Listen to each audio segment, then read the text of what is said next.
How's it going, everyone? Your boy Corey here, aka Crasher, back with a new video, and ladies and gentlemen, we are once again going to be discussing Pokemon Go, and more specifically, Niantic's influence in Pokemon Go, and how essentially they keep making bad decisions that continues to infuriate the Pokemon Go community even more. And this one here is regarding nerfing Community Day events. Yeah.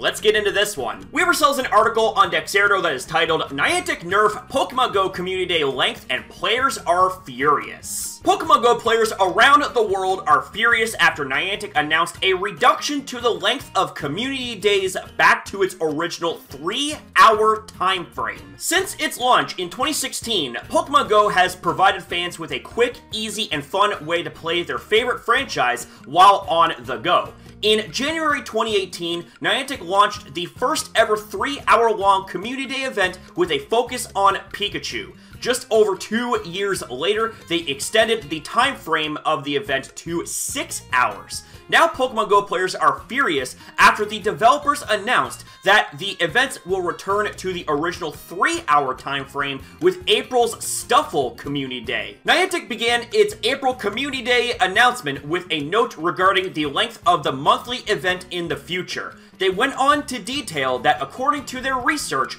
only 5% of players play the game longer than 3 hours. They went on to explain, one of the biggest pieces of positive feedback that we received after January's 3-hour Community Day Classic was that players and community leaders noticed how much more of the community was out and about during the event. So, for Stuffle Community Day, we're returning to 3-hour format. Fans of the game quickly took to Twitter and Reddit to flame the company after reading the announcement. A trainer by the name of Oceano7 posted in a thread on the Sylph Road subreddit, stating that he believes Niantic has been tone deaf after recent changes to the game. If they want people to go out and meet each other again, then they need to make the game more incentivizing. Removing incense spawns, reducing Community Day hours does not incentivize me to play the game, they said. Another user said, it's like they want the game to die. After nerfing incense spawns and making Community Day harder for people who work during the afternoon. Even popular Twitch streamer Ace Trainer Liam expressed his frustration in a reply to the official Pokemon Go Twitter account. Niantic does mention in their announcement that the shorter Community Day is something they're testing, so it's completely possible that they will revert back to 6-hour events after the backlash. We'll have to wait and see. Now, before I get into my own thoughts about this announcement here, there's also another side to the story that is detailed in this article that is titled, Pokemon Go players called for Niantic to revert Community Day back to 3 hours, according to its game director. So, this right here is definitely very interesting, how it seems like there is backlash for something that players actually wanted to have happen. I'm not entirely sure the percentages of the players that requested for this, but this is definitely a very interesting situation here. Apparently, according to Niantic, that is what players had actually asked for. Quote unquote, actually, one of the things that prompted us to re-evaluate the Community Day format was calls from trainers to revert it back to 3 hours, said Michael Sturanka, live game director for Pokemon Go. After seeing that feedback, we took a look at our data and saw that less than 5% of players played longer than 3 hours on Community Day. So that is something to take into consideration as well. However, in my honest view, it is Niantic, people. These guys are not exactly known for making good decisions for the good of the community. I mean, there is a laundry list of examples I could go through, but I don't want to pad this video out longer than it already is. So for reference, instead I will link you guys to videos I made in the past on this subject that goes over in detail the bad decisions that Niantic have made, and despite community backlash, it seems like nothing came of it that was good for the community. Okay, so now my thoughts on this. This is definitely 100% BS. Like, it seems like Niantic has some type of fetish for finding ways to be punished and lashed at by the community, and it seems like that they are deliberately trying to sink their own ship faster than the goddamn Titanic. Like, don't get me wrong, I understand that 6 hours may seem a little bit excessive here, but at the same time, no one's asking you to play for the whole 6 hours. That's your choice. But having a 6-hour time frame allows for a little more flexibility for players that have outside of the game commitments like work and other things to attend to. And here's the thing.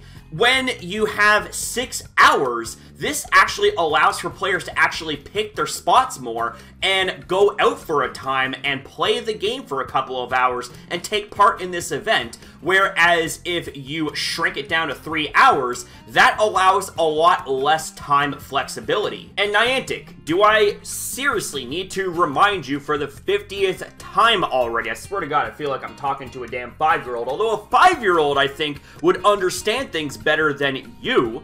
But we are still in the middle of a global pandemic called coronavirus. Have you forgotten about that? You nerfed the incense to the point where players that are either disabled or have to stay at home because of the pandemic can not really play the game and get the full effectiveness of a useful tool when it was actually good. But now you actually nerf the time of the Community Day event, where the players are much worse off now when it comes to this. Like, it seems like whenever I talk about this subject, all it is a bunch of criticisms and bad decisions. I really wish it wasn't like this, ladies and gentlemen. If Niantic actually made good decisions, I would actually make coverage on that, and I would actually give Niantic props for making decisions that actually affect the community in a good way.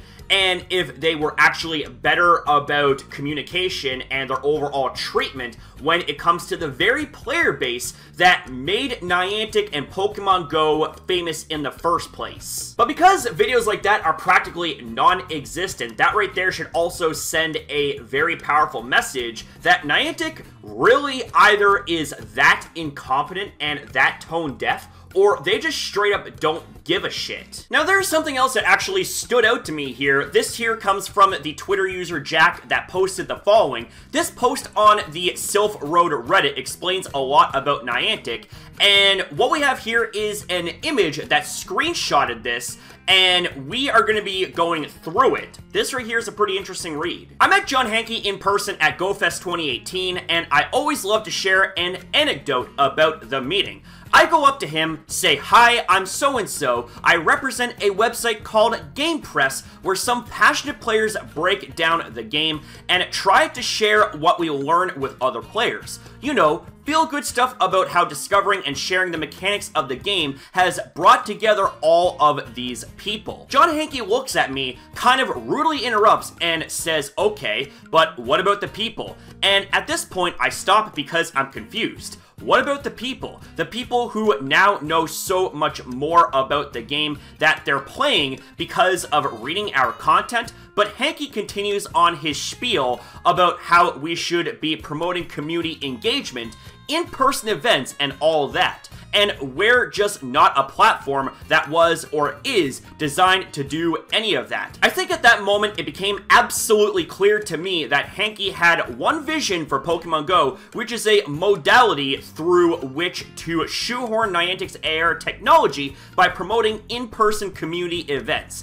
The game itself and the diverse aspects of the player base are secondary, and everything that Niantic has done between GoFest 2018 and now has only reinforced that impression. And this Twitter user actually mentioned something here that I think is pretty valid as to why there is such a small percentage of players that play for the whole 6 hours of the Community Day event. I think you're 100% correct, except Niantic failed to realize that people don't show up because of the trash Pokemon they choose rather than it being too long. And that's just it. have you guys seen the roster of Community Day Pokemon over the last while or so? A good majority of them are not exactly the best Pokemon to go out and grind for when it comes to these events, and it just goes to show that this right here, this too long, is just an excuse for Niantic to try and weasel their way out of this backlash. And there's apparently influencers in the Pokemon Go community that are actually defending this as well. We have PkmnMasterHolly saying, people who have disabilities preventing them from going outside are not the ones benefiting from playing for 6 hours, lol. Sitting at home staring at your phone for 6 hours straight isn't healthy, and you know that. Okay, this is a big yikes for me. Is this PkmnMasterHolly or an alien? Wasn't she for the community last year when there was the whole debacle with Niantic and the hashtag #HearUsNiantic? What on earth happened?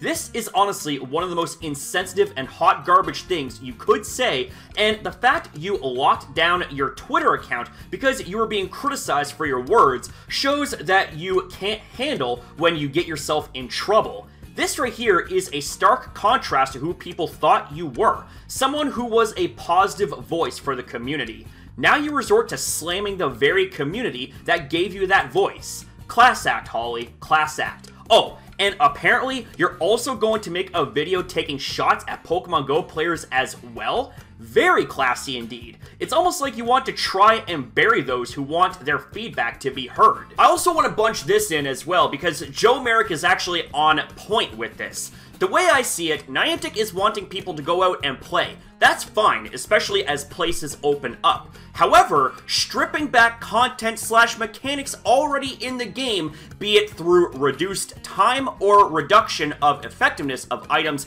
you pay for, is the wrong way to go about it. You're damn straight. Instead, what should be done is you give added bonuses to encourage people to go out, make incense more effective while moving, make there be special bonuses for playing in parks, etc. Basically, what's being done, but without making the standard worse. And that's the thing, ladies and gentlemen. I fully understand why Pokemon Go was conceived in the first place. It was for people to have a quick and easy way to play with the franchise that they love while getting up, going out, and getting some fresh air and exercise. However, there are places in the world where people still can't do that, and there's also the scenario where people may have disabilities that hinder that ability to get up and go out and play the game as 100% naturally intended. And I also understand that naturally, Pokemon Go is not a 100% fair and balanced game